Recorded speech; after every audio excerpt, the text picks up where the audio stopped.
राष्ट्रपति चुनाव के लिए एनडीए ने अपने कैंडिडेट के रूप में आदिवासी चेहरे द्रौपदी मुर्मू को उतारा, तो दूसरी तरफ रामपुर सीट पर हुए लोकसभा उपचुनाव में घनश्याम लोधी ने बहुत बड़ी जीत हासिल करी आजम खान के करीबी रहे आसिम रजा के खिलाफ। लेकिन इन सब के बीच अभी भी एक नाम चर्चाओं में है, वो है मुख्तार अब्बास नकवी का। जी हां, राष्ट्रपति, उपराष्ट्रपति, राज्यसभा चुनावों में ये नाम खासा चर्चाओं में रहा। आपको बता दें किस तरीके से रामपुर से कभी लोकसभा चुनाव जीतने वाले नकवी वाजपेयी सरकार में मंत्री भी रहे। इसके बाद 3 बार राज्यसभा सांसद के साथ ही मोदी सरकार के अहम मंत्री पदों पर भी काबिज रहे, लेकिन पार्टी ने इस बार उन्हें राज्यसभा का टिकट नहीं दिया। इसके बाद से राजनीतिक गलियारों में नकवी को राष्ट्रपति या उपराष्ट्रपति बनाने को लेकर चर्चाओं का दौर शुरू हो गया। लेकिन एनडीए की तरफ से द्रौपदी मुर्मू का नाम सामने आने के बाद वे राष्ट्रपति की दौड़ से भी बाहर हो गए। हालांकि अब भी नकवी के चाहने वाले उन्हें उपराष्ट्रपति की दौड़ में सबसे आगे मान रहे हैं। लेकिन इसी बीच त्रिपुरा उपचुनाव की एक जीत नकवी के चेहरे पर खुशी लेकर आई है। त्रिपुरा की टाउन बोरदोवली विधानसभा सीट से प्रदेश के मुख्यमंत्री माणिक साह उपचुनाव जीत गए हैं, क्योंकि साह त्रिपुरा की एकमात्र राज्यसभा सीट से भाजपा सांसद हैं। उपचुनाव जीतने के बाद उन्हें सीट से इस्तीफा देना होगा। ऐसे में नकवी के उच्च सदन में पहुंचने की राह एक बार फिर खुलने के आसार नजर आ रहे हैं। राजनीतिक जानकारों की माने तो त्रिपुरा की राज्यसभा सीट मुख्तार अब्बास नकवी के लिए एकदम मुफीद हो सकती है। माणिक साह अप्रैल 2022 में ही राज्यसभा के सांसद बने थे। इसका मतलब है कि उनके कार्यकाल का पूरा समय ही बाकी है।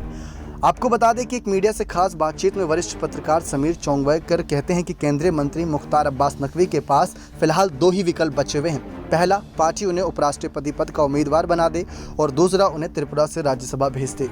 उपराष्ट्रपति के उम्मीद इसलिए भी ज़्यादा है कि पार्टी पहले ही एक आदिवासी महिला को राष्ट्रपति पद का उम्मीदवार घोषित कर चुकी है। केंद्रीय मंत्रिपरिषद में एक भी मुस्लिम मंत्री नहीं है। दूसरा, नुपुर शर्मा के बयान के बाद इंटरनेशनल स्तर पर सरकार की जो किरकिरी हुई है, ऐसे में भारतीय मुस्लिम समेत मुस्लिम बाहुल्य देशों को संदेश देने के लिए पार्टी नकवी को उपराष्ट्रपति बना सकती है। हालांकि नकवी की त्रिपुरा से राज्यसभा जाने की संभावना बहुत कम है, क्योंकि पूर्वोत्तर में भाजपा अपनी स्थिति फिलहाल मजबूत रखना चाहती है। जाति, जनजाति और अन्य क्षेत्रीय दृष्टिकोण से यह क्षेत्र बहुत ही महत्वपूर्ण है। इसलिए पार्टी इसी क्षेत्र के किसी नेता को राज्यसभा भेजना ज़्यादा उचित समझेगी, ताकि आगामी चुनावों में उसे इसका फायदा मिले। अगर नकवी को राज्यसभा भेजना होता तो अन्य केंद्रीय मंत्रियों की तरह दूसरे राज्यों से उच्च सदन में भेज सकती थी। आपको बता दें किस तरीके से माणिक साह पहुंचे संविधान। दरअसल संविधान विशेषज्ञ और लोकसभा के पूर्व महासचिव पीडीटी आचार्य ने अमर उजाला से चर्चा में कहा कि जिस दिन माणिक साह राज्यसभा सांसद पद से इस्तीफा देंगे, इसके बाद वे सीट खाली हो जाएगी। इसके बाद निर्वाचन आयोग को 6 माह के भीतर इस सीट पर चुनाव करवाना होगा।